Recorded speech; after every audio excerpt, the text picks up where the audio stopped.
The views and opinions expressed in the following program are those of the participants and do not necessarily reflect those of KSMQ Public Service Media Incorporated or its assigns.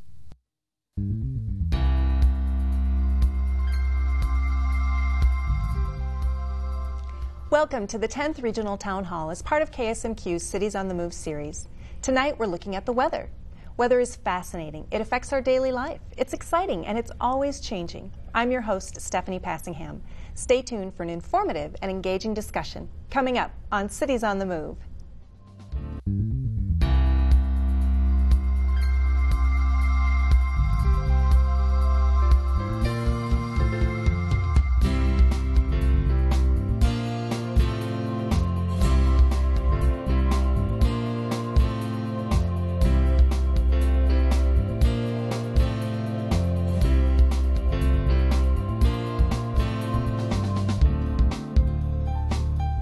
Tonight we'll be exploring the hot, cold, wet, dry, windy influence that weather has on our region.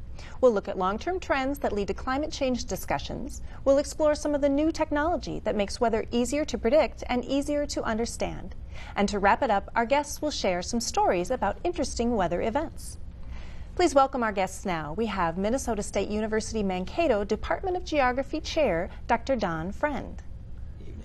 Service Coordination Hydrologist for the National Weather Service, Steve Buin. Minnesota Assistant State Climatologist, Peter Boulay. Executive Director of the Iowa Academy of Science, Craig Johnson. Iowa State University Extension Climatologist, Elwyn Taylor. University of Minnesota Professor, Dr. Kathy Klink. Well, thank you, all of you, for being here, and we'd also like to welcome the members of our at-home audience, and we'd like to invite them to join us anytime by making a comment or asking a question, either by phone or email. The phone number is 1-877-4MY-KSMQ. That's 1-877-469-5767, or email us at ask@ksmq.org. We're going to open our discussion this evening by talking about one of the most controversial topics in weather, climate change. Let's start right here. Weather. It's something we all talk about. Weather is a common experience that draws people together. Millions of conversations are started with a simple comment about what's happening outside. Weather has an enormous impact on our personal and professional lives. Rain brings nourishment of crops and spoils picnics. Warm, sunny days are perfect for bike riding, but drive up energy consumption. There's always something to say about the weather. Scientists who have been studying the weather are pointing to some changes in our climate. The working group of the Intergovernmental Panel on Climate Change reports that surface temperatures have risen 0.74 degrees Celsius in the last 100 years. That doesn't sound like much, but what does it really mean? Climate change, global warming, global water crisis, whatever you call it, it is one of the most discussed and debated weather topics. Well, this conversation clearly gets a lot of play in the media and in conversations among all sorts of folks. And I ran across an old article that said another ice age. So my question is, Kathy, they talk about such a small degree of change, and this is hard to predict, I'm assuming. Tell us a little bit about prediction of these long-term trends and what such a small degree of change means. The prediction of long-term trends within climatology, the things that, say, the IPCC, the Intergovernmental Panel on Climate Change, is using, those are all of the projections are based on climate models. And climate models are essentially built from weather prediction models, which we've been using for 40 years and keep getting better and better, and so do the climate models. And so that's why every 7 to 8 years or so, the IPCC will come out with a new report because it's sort of updating us on what we know about the prediction of climate change. The small changes that documents like the IPCC will talk about, 0.74 degrees Celsius, which is just a little over 1 degree Fahrenheit as a global average, doesn't sound like a whole lot, but to kind of think about back in the Little Ice Age, about 1650 to 1750, when it was at its coldest, it was about 0.5 degrees Celsius cooler than our temperatures right now. So just to go on an average, 0.5 degrees Celsius, which is a little under 1 degree Fahrenheit cooler than we are now, put us in something like the Little Ice Age, where we had crop failures and all kinds of things going on. So relatively speaking, from a climate change point of view, that's a fairly substantial temperature change. All right. And when we were in the 70s and we were talking about possible ice age, how far out, give us a sense of, you guys are all in the business of predicting or have some experience predicting, how difficult is that? Well, one thing that's kind of interesting in our office, we have an old book that was published in the 1980s. It's called Climate Change to the Year 2000, okay? So we have a lot of fun going through this book and saying, well, were they right or not? And in this book, there's a plot, and there's graphs showing temperature using different models going up on the extreme end and on the real low end, and right in the middle was about the same change we saw to the year 2000. So back then in the 80s, the middle range of the models got it right. So that's one way, at least you can see how their previous success, and maybe it'll give us some idea of the future. It's also kind of interesting, in the 70s when there was interest in global cooling, or there was some talk about global cooling, the temperature records were actually not cooling that much except in the northern hemisphere land areas. If you looked at the southern hemisphere, there was research going on at the time that actually showed the southern hemisphere was not cooling. And so to some degree, some of the things that we hear about are part of our own bias of, we live in the northern hemisphere, most of us scientists and most of the people who are in the world live in the northern hemisphere, so we have that kind of sort of conception of of what's going on in the world. And it's neither good nor bad, it's just kind of the way it is. And so I think, there certainly were people who were interested in global cooling, but at the same time, during that time, there were also people, probably an equal number of people, who were worried or interested in things related to warming on the other end. I think we also have to consider, in doing climate prediction, the scale of the amount of time that we're considering. And so for the past few minutes, we've been chatting, the last few hundred years, since the 1980s. When we start thinking paleoclimate change, we have to look to the fossil record. How long does it take glaciers to melt? On the order of thousands of years. On the order of hundreds of thousands of years, we've had ice ages come and go. And so to the public, this is confusing. Well, we used to have ice ages. The planet's been warmer in the past than it is now. Why is this global climate change when it's been warm? Are we going to have glaciers running over Iowa when we had an Iowan glacial state? So these are, boy, when I teach this in a class, it takes a whole semester to explain all these things. And so we always have to consider the scale at which we're looking. Are we talking the last 20 years? Are we talking since the little ice age 300 years ago? Or are we going back 300,000 years? And on what kind of scale? On a human time scale, this always matters. What's going to happen in my lifetime? What's going to happen in my grandchildren's lifetime? And this decadal kind of change, this is what we have to try and predict now. How do we react to it with our economy, industry, infrastructure, based on all different scales of background? How do we do this? That's a good question. We have this information that says that temperatures may be warming a little bit. So if it's not going to happen for thousands of years, so what? What kind of action is necessary at this point? Why do you think that's a... And one of the issues with this is just how accurate are the climate models when it really gets right down to it. Because in the 70s, the models were actually, some scientists predicting like a coming ice age. I mean, those were the headlines. If you look at how the models were running back in the 80s and 90s, they did over-forecast the warming of the last century. And when you look at, they were essentially retuned, and tuning is changing some parameters in there to make them match the past. And they have predicted continued warming through this next century. And in fact, we're not 10 years yet, but we're getting close. The planet has actually cooled. So the trend in the model forecast since 2000 has been for a rise. In actuality, the temperature has been cooling. So there's something missing in those models because it's not catching this, at least so far. So let's talk about a little bit what might be causing this and why we might want to make some changes, regardless of what might happen thousands of years from now. When you think on this decadal change and the masses of humanity, more than half the populace of the globe lives on the coasts. And for ice to melt and sea level to rise an inch or two, this doesn't affect trade or infrastructure particularly, but if sea level rises 6 inches, which it's actually starting to happen a few inches in a few places, well, whenever you get a big storm, it's wiping out people who live on shallow islands. Now imagine the country of Bangladesh, none of which is above, about 10 feet above sea level, and 300 million people live there. Where are they all going to go? The state of Florida. Everybody, the highest point in the state of Florida is a garbage heap. It's a landfill. And if sea level rises a few feet, where are all these Floridians going to go? This, for me, this is a very big issue.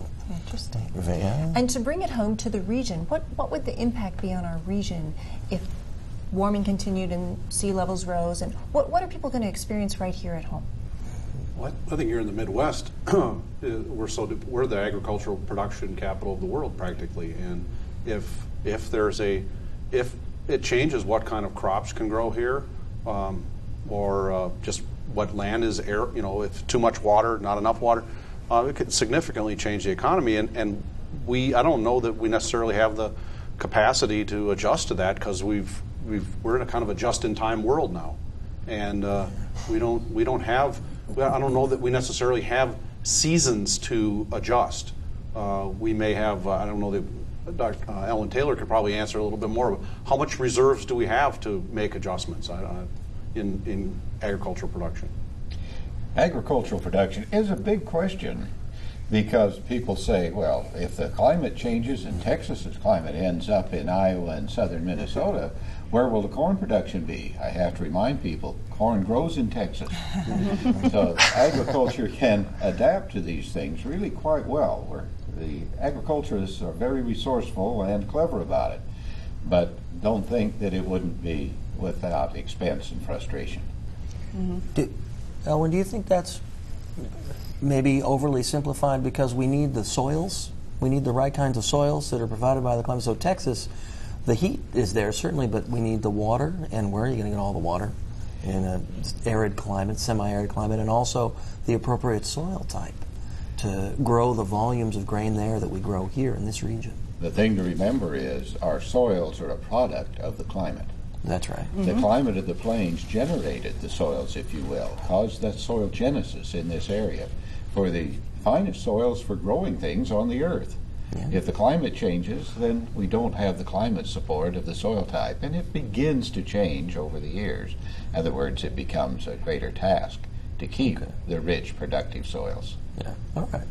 So if we think maybe there's some question of the modeling and we're not really sure there is long-term global climate change, let's presume there is. What kind of advice do you have for everyday viewers about what they should do at this point in their lives to address this, whether it's adapting themselves, changing behaviors? Are you even recommending change of behaviors at all? What's your advice? Well, what I always tell people that ask me that question is don't even think about climate change per se. Think of the natural variability of climate itself. We will have another drought. We will have another flood. That's just part of Minnesota's climate. Yes, climate change will definitely be part of that, but also don't forget that the natural variation of climate will still be there. We haven't seen everything in Mother Nature's bag of tricks yet, so there will probably be something out there that'll exceed what we've already seen in recorded history. So, don't lose sight of just the normal variation too. That's what. I think we have to be careful about assuming we can affect climate change ourselves as human beings. I think that's a stretch. When you actually look at the computer models, the forcing in those models doesn't come from carbon dioxide. Carbon dioxide does start the warming, but it's how the model handles water vapor is what allows the temperature to take off. And there's a lot of disagreement about whether water vapor is a net warming or cooling. In fact, there's a lot of studies right now talking about the fact that water vapor actually is a net cooler because of the cloud cover, the changes in cloud cover, which can reflect more heat back to space. So, there are a lot of issues that need to be looked at when need to be considered when you look at this, and the evidence doesn't support that carbon dioxide actually drives the climate. There are other factors that get involved here, and some are external, like the sun. Actually, I would take a little bit of issue to that, if I might. I think that water vapor is by far it's the most important greenhouse gas. There's no doubt about it. Just because there's so much more of it in the atmosphere than CO2, carbon dioxide, or methane, or all these other things. The models certainly do have issues with water vapor, and one of the things with water vapor is, depending on cloud cover, if you have low clouds, then the water vapor in the cloud cover acts as cooling, but if you get high clouds, then the water vapor acts as a net warming effect. So there is certainly a lot of uncertainty in the climate models about what's going to happen with cloud cover. That's not the part I'm going to argue a little bit here. But I think that the role of greenhouse gases such as carbon dioxide, which we know has been increasing in the atmosphere, there's absolutely no doubt about that. No one's going to argue that there's not an increase of CO2 in the atmosphere. And we know that CO2 is a greenhouse gas, and so there is a direct effect of CO2 by having it absorb the radiation that helps lead to warming. But there are also all of these secondary effects, the effects of warming on the hydrologic cycle, so exactly what you're talking about with the changes in cloud cover. We could have changes in just the general humidity of the atmosphere. And so there is some evidence that the water vapor content of the atmosphere itself, regardless of clouds, has been changing. And the other thing with the models, given all of their uncertainties, which I'm well aware of, I actually teach a class in climate modeling, and I try not to make everyone feel like, well, climate models are just totally out to lunch, because they're not totally out to lunch. Remember, they're coming from weather prediction models, and we know that weather prediction models, they're not perfect either, but we still rely on them, right? The climate models, if they do not include the anthropogenic signal of CO2 in them, if you run the climate models without the CO2 forcing, they cannot replicate the observed mean temperature change of the globe. If you put CO2 in, then they can. That was one of the big things that came out of the IPCC document. That I think it's been in the last few, but in this last one, certainly, there's a lot of comparison of if we run the models without CO2 and if we run the models with CO2. And if you run the models without CO2, you cannot replicate the observed pattern of temperature change. But that assumes that CO2 is the only other factor that could cause that warming. And there are other external... Not necessarily, but yeah. There are other external factors like the sun. I mean, there are scientists studying the sun showing that increased and decreased solar activity corresponds very well with rises and falls in Earth's temperature. Oh yeah, for sure. And over the last century, the sun was more active, and right now we're in a period where we're not getting the sunspots back when we normally should. So there's some conjecture, at least, about is the cooling we're experiencing right now related more to the sun than anything else? And that's certainly true. You're right about that. And if we go back and look at the Vostok ice cores, that actually shows temperatures, carbon dioxide rising after temperatures rise. So that suggests that temperature is preceding the carbon dioxide rise under those conditions. The last century, we all agree we had a consistent CO2 rise in temperature, but from like 1912 to 1942, temperatures went up. From 1942 to 75, they went down. From 75 to 98, they went up. And then after 98, they started coming down again. So, and CO2 is increasing that whole time. So, clearly there's something else going on in here. And at least in this century, models are not picking up this cooling. There's something else happening. So that I'm not going to argue with. Steve, let me jump in for a second. National Weather Service does a lot of tracking of kind of collecting data, and the same thing with the State Climatology Office. Guys, talk a little bit about whether the collection of data has fostered some of this debate that occurs. We just know more, but maybe we haven't stitched it all together. Talk about how kind of data collection and prediction has changed, and there's just more information out there. Well, there may or may not be more information out there. It's getting hard to recruit people to actually observe the conditions. But yes, the techniques and things have changed over time. With some of the older viewers will remember liquid and glass thermometers. If you asked a viewer under 20 what a liquid and glass thermometer is, they probably couldn't tell you. And so we've gone to electronic observing, which through our scientific study is found to be more accurate, more precise, can respond quicker, so we can observe more rapid changes in things like temperature. So you get some of that debate in there too. So there's a lot of things to debate, much like we've seen here at the table already tonight, is that the changes in observing systems, some people will debate that, the urbanization of a lot of parts of the globe, changing the landscape, and maybe that's causing temperature. Well, if that's true, then that's what is actually happening. It's not regardless, the urbanization is, we've changed the landscape. We're measuring the temperature over the landscape that exists at that location. So I throw that argument out, is that people talking about, well, you're measuring an urban area. Well, of course we're measuring an urban area. That's what it is. We can't just measure the Earth's temperature over a pristine natural prairie forever, because there's very little of that left. So I'd argue that the measuring is being done appropriately all across the world, because the world's changing. I'd like to add something there. The advent of satellites in space and some of the observations they have done about the gases and the changes in the nature of our atmosphere, this is huge. We would not have understood anything about ozone depletion over the poles without satellites. We wouldn't have gotten it at all. And so the fact that we have some of these new tools, this is helping us to do a better job. And yes, we're having fewer and fewer weather observers to get out there in their backyards. What's going on? Absolutely. That's tough. But by the same token, we are now trying to set up networks across the globe, gridded networks, and we know exactly where we do and we don't have data.